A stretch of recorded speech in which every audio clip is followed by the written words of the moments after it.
how can this be leveraged to help me move forward faster, to help me get access to farmland faster? That's what energizes me so much.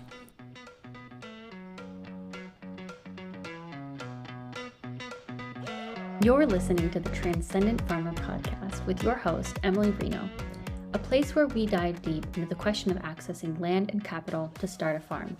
You see, I'm right alongside my listeners, working to start a farm of my own within the next 5 years.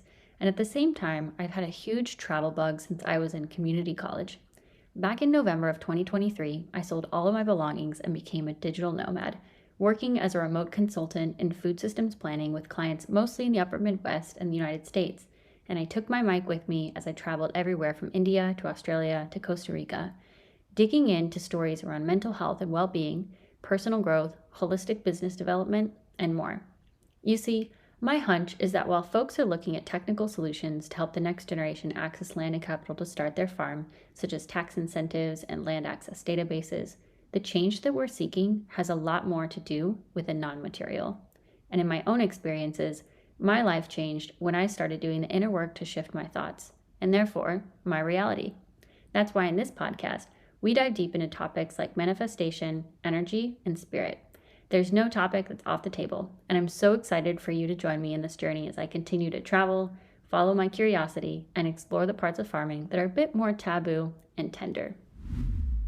This episode of the Transcendent Farmer Podcast is sponsored by Compeer Financial, a member-owned farm credit cooperative providing financial products and services to support agriculture and rural communities in Illinois, Minnesota, and Wisconsin. Compeer Financial is the third largest cooperative in the farm credit system. Based in the upper Midwest with $31.9 billion in total assets, they take a forward-thinking approach to provide innovative, customized financial solutions and expertise to meet the unique needs and dreams of those they serve. Contact Sai Tao, Senior Lending Specialist at 612-597-4086 or by email at sai.tao, that's sai.thao, at compeer.com.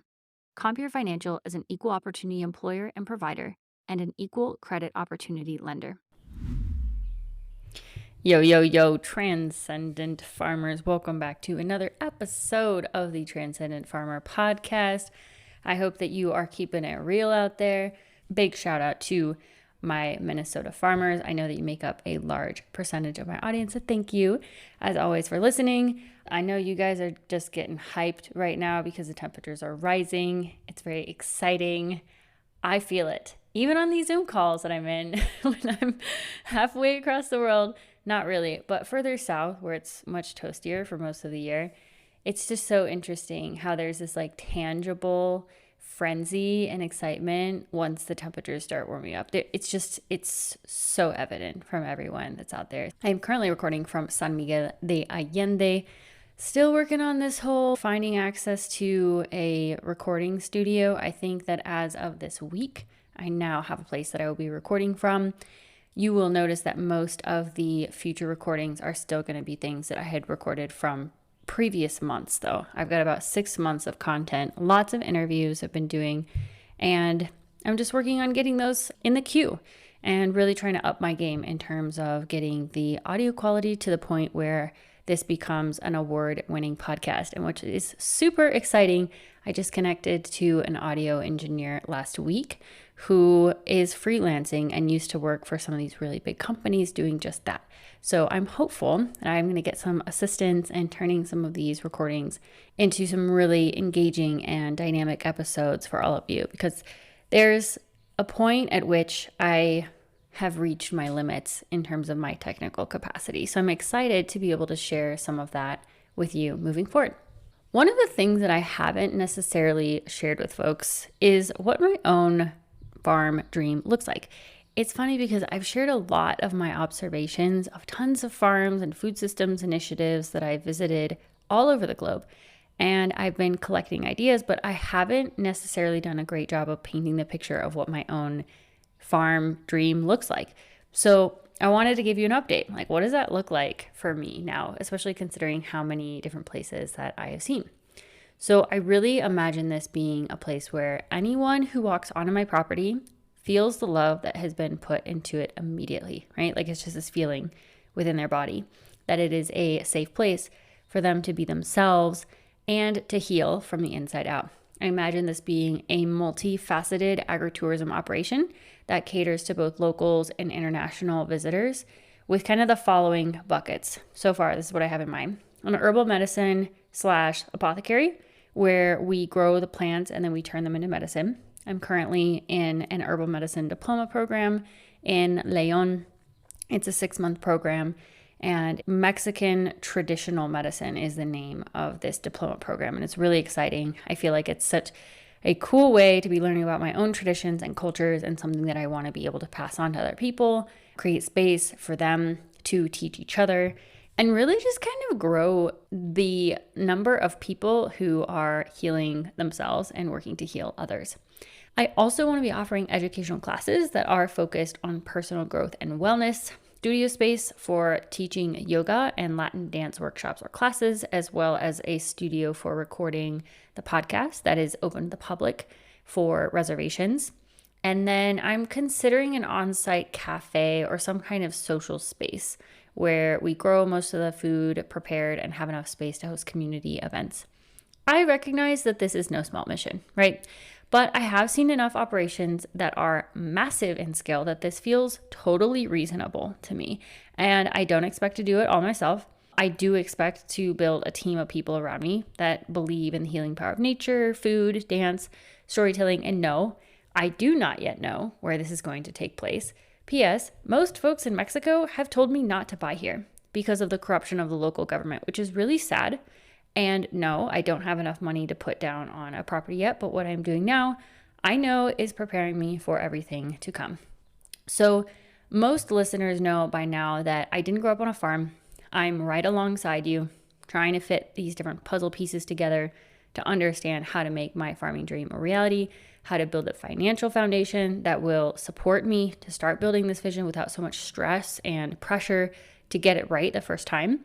I'd rather enjoy the process and not be dependent on the revenue from my operation in year one. And I'd also prefer to have my startup funds come from something that I've built rather than a huge operating loan, for example, from a local bank. Lastly, no, I don't have a business plan, but I do know that I have access to the tools that I need to whip something out in a couple of hours, which brings me to today's topic, the conscious use of creativity in an AI frenzied world. So I'm just curious, does anyone else feel like this whole AI thing is causing a dichotomy between those who are like gung-ho AI users and those who are still deciding if they want to use Facebook or not? It's so interesting to me because I feel like we're in this unique moment in technological history that for me, at least, is way more interesting than any other boom or advent in tech since I was born. So for those 90s babies out there, you remember hit clips, Walkmans to listen to your CDs on the go. Yes, I was one of those people that had practically a saddlebag for my CD player. It was a time when you could lose your shit because the cords to your tech would get caught in stuff, hung up on door handles as you're walking around the house, armchairs in the hallways. That's actually how I broke one of my laptops. And there was honestly a level of slowness in that point in history that I can now appreciate. As in, loading speeds on your computer were so slow that you'd click to open a browser window. Then you'd go move your laundry along just in time to start downloading songs from Napster. Yes, I do remember those days when we searched the internet for the songs we liked, we put them on a CD, and we made mixtapes for ourselves and friends, or I guess mix CDs. There was a time when people made tapes too. That kind of passed me by. Now it's a little less sexy when you're like, hey boyfriend, I really like you, so I put together this curated Spotify playlist. You're not handing them a physical thing. You're just sending them a link. And to me, I honestly think that's super lame. So in a lot of ways, we've come really far since the days of MP3 players, the first gen iPod, other relics of the early 2000s that feel ancient to others. And I feel that now more than ever, there's this question of ethics and creativity that's coming up over and over again in conversations that I'm having with friends, colleagues, family members about the use of AI. Just as I talk about in the workshops that I've been offering to farmers over the last couple of months, teaching them how to use AI tools to help streamline their grant search and writing process, business and marketing plan development, I think that having your own set of ethics and rules when it's most appropriate to use this technology, when it's not, thinking through the intended, unintended consequences is paramount to ensure that we don't lose what makes creative and brilliant people different and stand out from the crowd and worth paying attention to. This is such a hot topic and was so eloquently described by my fellow podcaster, Laura Uwate. Shout out to you, girl, for creating an incredible video podcast. I will link that in the show notes. In her final presentation this past week, as part of the Amplify Podcasting Accelerator Fellowship program that we had been involved in for the last couple of months. So what she really emphasized was this idea of quality over quantity. And it's such a good point because I feel like my assumptions have changed about what kinds of information I have access to, how much information I have access to, what kinds of resources I can create for myself and for others. And one of the biggest skills that I feel any AI user is going to need to get really good at is analyzing information and continuing to focus on quality versus quantity. I also believe that farmers are some of the most creative people out there. They're scrappy. They build equipment on their farm from scratch in an effort to make more efficient workflows and processes for repetitive tasks. And they aren't afraid to put in the work to figure things out. So I wanted to think about, in the context of AI and sustainable farming, land and resource access for aspiring farmers, what are 5 ways that you can leverage this technology without losing yourself, your voice, your ingenuity, your personal brand, in what can often feel like an increasingly fake and AI frenzied world. So here's my list. Number 1, research. Number 2, idea generation. Number 3, data analysis. Number 4, strategy of any kind, really. And then number 5, lifestyle tips and hacks.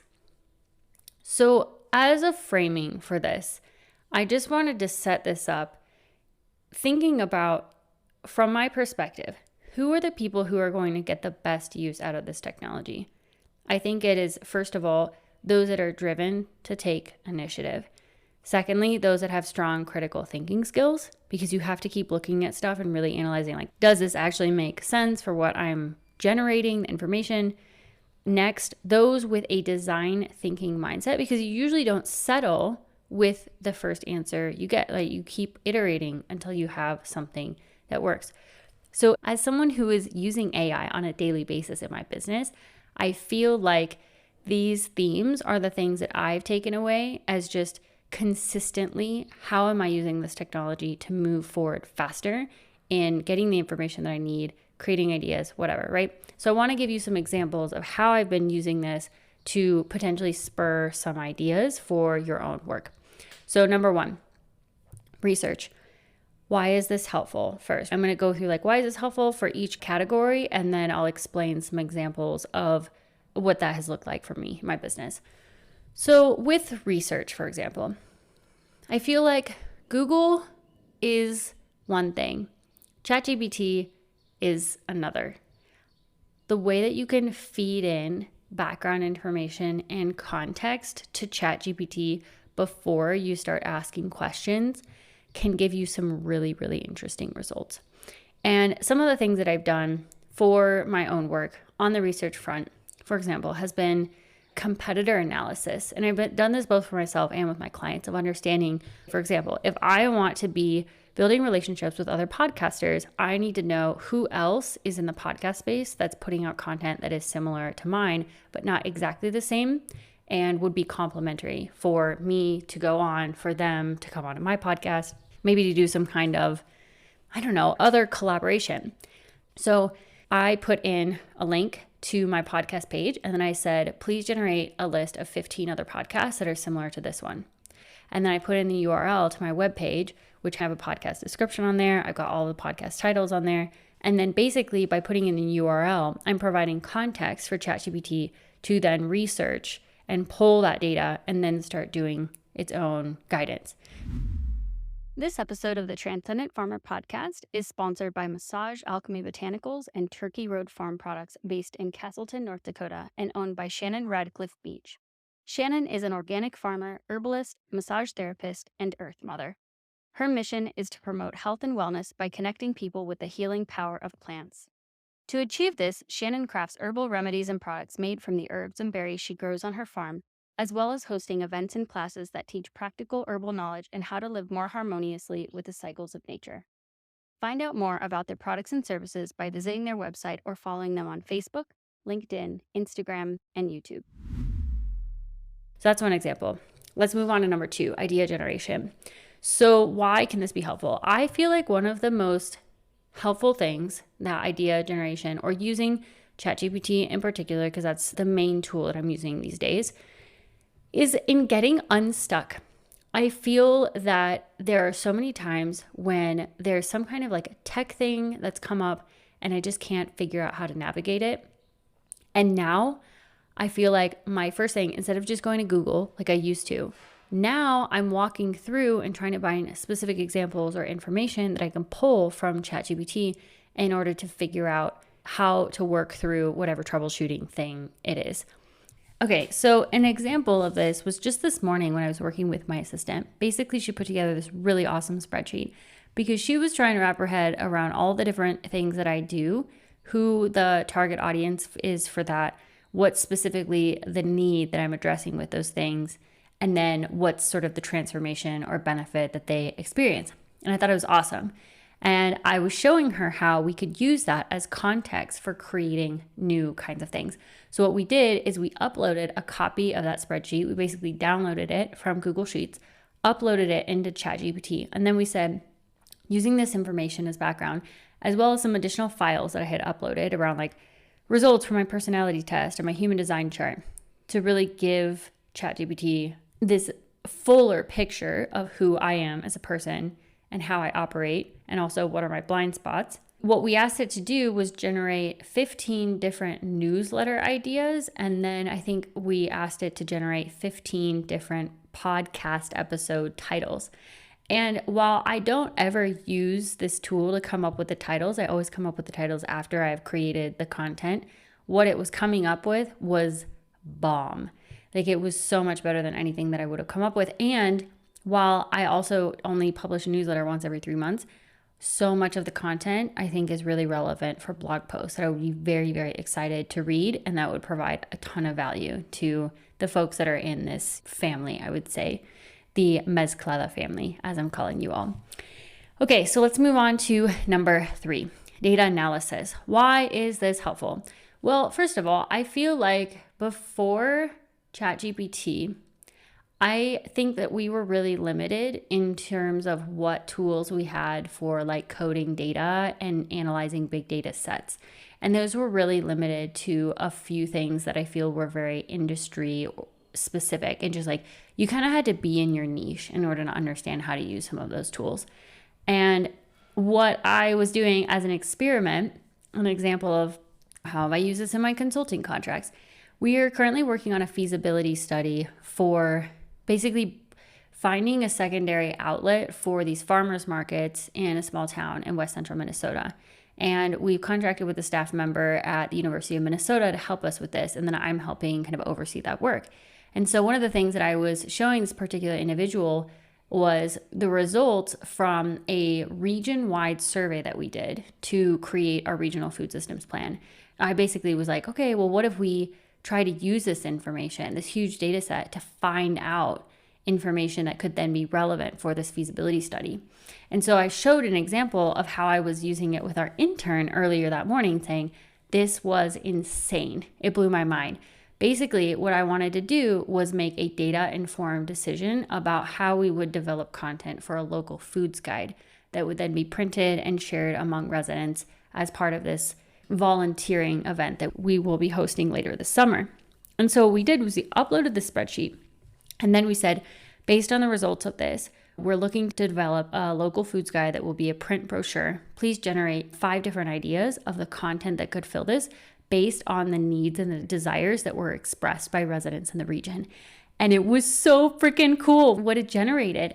And this is one of those things where it's like, you don't understand the full capacities until you just start playing around with this technology and thinking about, okay, I don't have to do this work. I can figure out how to use all of this information, simplify it in a different way, and leverage it to get answers faster, that then I'm not pulling stuff from out of thin air. I'm using this data to inform these decisions or this content that I'm making. Okay, let's move on.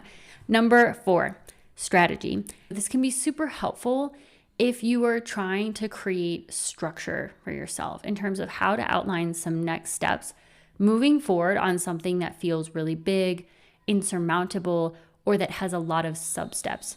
So examples of how I have used this for myself and my clients.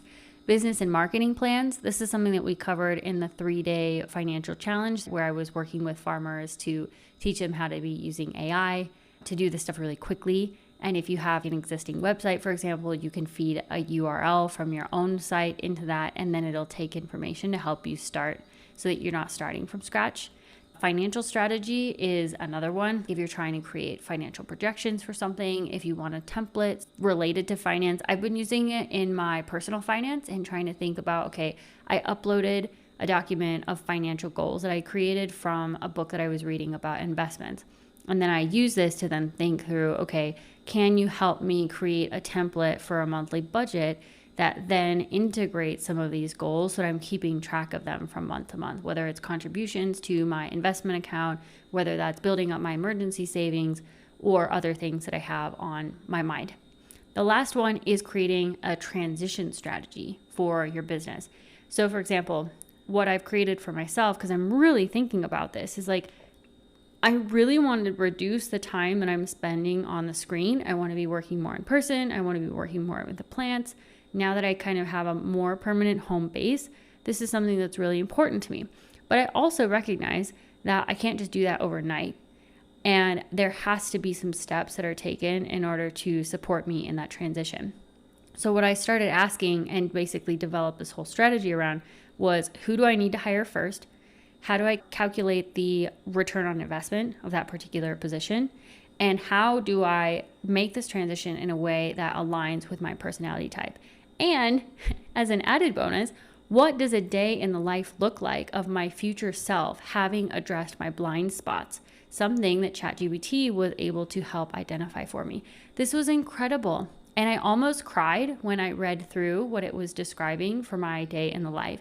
The reason is that I felt like for the first time in so long, I was being seen by what it was describing. And it was so crazy. I was like, oh my God, this is exactly what I want my day to be like. And so I'm currently in that position of making that transition. I'm really excited about it. I wanted to take a moment to give a shout out to one of the Transcendent Farmer podcast's newest sponsors, the Fargo-Moorhead Wellness Collective. The FM Wellness Collective is a community of wellness practitioners in the Fargo-Moorhead area dedicated to supporting and empowering one another. They serve as a reliable resource for the community to connect with wellness professionals, making wellness more accessible and strengthening the culture of well-being in the Fargo-Moorhead area. Learn more by visiting the links in the show notes or finding the collective on Facebook, Instagram, and LinkedIn. Okay, let's move on to the last one, number 5, lifestyle tips and hacks. So the reason that this can be helpful is that sometimes you just don't want to start from scratch, or like you just need inspiration or creativity, or you want to combine things that maybe are untraditional and figure something out. So for example, ways that I have been using this in my own life is in recipe generation. So a lot of times what I used to do before ChatGPT, I would put in maybe a handful of the ingredients that I had into my Google search engine, and then I would just search and then put recipe at the end of it and then see what would pull up. And then sometimes I would have the rest of the ingredients and then sometimes I wouldn't. But now, now I'm making like a master list of everything in my fridge and my pantry, and then I'm asking it to create a meal plan based on my dietary restrictions and then any other thing that I want to take note of. Like, so for example, I put in this last week, I said, okay, Monday night, I'm gonna have a smoothie because I want something light and I have a gym class late in the day. So I wanna get my protein in, but I don't want to be eating meat in that night. And so then it's like integrating these things into my weekly plan. And then the rest of the time, you're just giving it these different qualifications. Like, I really want fresh foods. I want to focus on salads because it's summertime and it's really hot right now. And here's what I've got. And it's very cool. Like, I really, really enjoy that. Another one, very real example. at like 2 a.m. when I can't fall asleep because it's so hot in my apartment because I don't have AC. I'm like, what do people do in hot climates to cool their bodies down? Because I'm not sleeping well and it's affecting my work and my emotional state. And so then I found these really cool solutions. I've started putting essential oil on my body at night, mint in particular for anyone else who's struggling out there. I've been putting a wet cloth with like tea tree and mint essential oils over my fan that I have, like my standing fan. And then I've also, this has been the big one, game changer for anyone out there, is take a frozen water bottle and wrap it in like a light fabric or a towel and then put it in your sheets next to your body. I've been putting it on my feet and it's been amazing. It's been really, really helpful in addition to the giant fans that I have going. But it's still not enough, right? So I'm struggling. If anybody has an idea, please send them my way. I should be getting a new AC unit installed. I did negotiate with my landlord on that here in the next couple of weeks, just depending on how quickly it arrives. Let's not forget that what makes all of the stuff that we're generating through AI better than average is the human touch, right? It's our flavor, it's our authenticity, it's our uniqueness that makes us desirable people to be around. And just as a disclaimer, I did not use AI to come up with the content for today's episode. This is 100% original content from yours truly, Emily Reno. So lastly, I just want to close with my own thoughts about how I believe that my own use of AI and my team's use of AI is going to help me achieve my financial goals towards starting my farm. Because I think that a lot of you out there who are listening, you're in a similar position. You're like, how do I use this tool to help me get towards that goal faster, right? And to reduce the stress, the tension, all of the pain points that I'm facing along the way.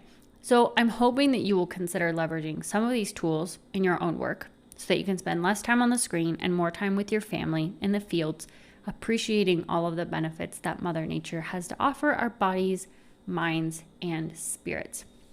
Before I get into this list, I do have one additional thought which I would like to offer, which relates to a comment that I had earlier on in the episode, which is just around my confidence and this piece about assumptions. I feel like what has changed so much for me around this use of technology is that my assumptions have changed about what I think is possible.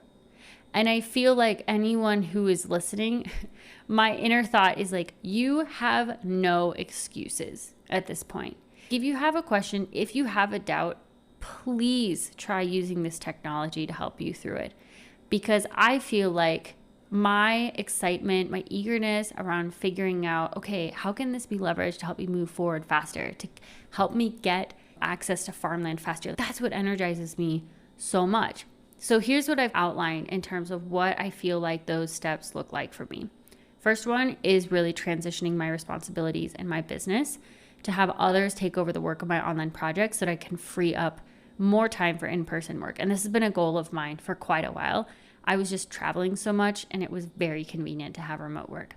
Step 2, I want to have my online work serve as a passive income source for me through a combination of like ebooks, online courses. I'm looking at launching a membership community because I feel like creating connection is one of the core areas that I want to be working on.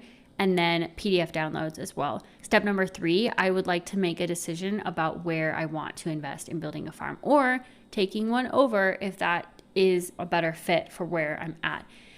This is one of the hardest things for me. I'm so frustrated with myself, with timing. I'm really struggling with having patience around this because I feel like every day that passes, I'm not getting any younger. Yes, maybe I'm growing like a little bit wiser. I'm becoming more business savvy. I feel like I have a much better handle on some of these business and finance foundations that I did even 3-4 years ago. But I still feel that there's such a misalignment in my current reality and where I want to be. I'm spending way too much time on a screen. I'm not being connected to the earth, to the growing season, to the farming community. And it's frustrating because I feel like maybe I'm putting too much pressure on this decision of where I want to land, and that I feel like it has to be the right one instead of just a decision. And part of the reason is that I recognize that investing in a farm is a decades-long investment. When you are investing in building soil health, it's not just something that happens overnight. It's season after season. And I recognize that, and I have for a long time. And so really struggling with step number 3. But once I get there, my next step, number 4, once I know where I want to be and more details around that particular operation, I plan on taking strides toward acquiring whatever capital is needed to make it happen. And right now, I feel insanely equipped with the information that I need and the tools to make it happen. I don't have any doubts at this point. Put the information together, go out, start talking to people. That is what you have to do. Then step number 5, I want to hire people to take over my online work so that I can only focus on doing those off-farm things that are maybe high ticket, the most rewarding. I would love nothing more to have my time split between writing, podcasting, and farming. That is my dream life right there. And it's going to happen. It will happen one day. I don't know if that's going to be in a year, 5 years, 10 years, 15 years, whatever that looks like. But I think that that is like the sweet spot for me. It's just what I figured out that I love doing and something that brings me a lot of joy, very energizing. And I think that for anyone who is listening, that's really what you want to do, is continue iterating, continue adjusting, and figuring out what is it that you do best, that you love best, that leaves you feeling so energized afterwards you could just keep doing it because it doesn't feel like work. That's where your sweet spot is. My encouragement to you is if you're doing anything that is not production related, those are the kinds of activities that you should be leaning into. Okay, so you're probably asking yourself, where does AI fit into all of this, Emily? Well, here's some ideas. Job descriptions, evaluation frameworks, fundraising materials, marketing my ebooks, because I'm definitely not going to let AI be writing for me, right? I don't want my voice to be lost. And then automating my systems. I'm hopeful that this provided you with some encouragement, some inspiration, some ideas for how you might be able to use this technology in some of what you're doing. And I will make sure that some of the resources that I have that are available on this front are included in the show notes. I'll also make sure that if you are interested in working with me one-on-one, I am starting to work more regularly with coaching clients. It is one of the most fun things I've ever done. Absolutely love it. And I really enjoy kind of helping be that accountability buddy, peer support for these fellow farmers and podcasters and creatives out there who are just trying to make their dreams happen. If you're looking to get that extra push and accountability to move those things forward, hit me up. I'll probably be scaling down some of my online work through my consulting through the summertime, which is really exciting. But I will always be creating space for my coaching clients because it's an area that really lights me up. Thank you for listening and for engaging, for being a part of this community. I really appreciate it. If you got value out of this, please share it with someone that you think would enjoy it. And we will catch you on the other side for another episode soon.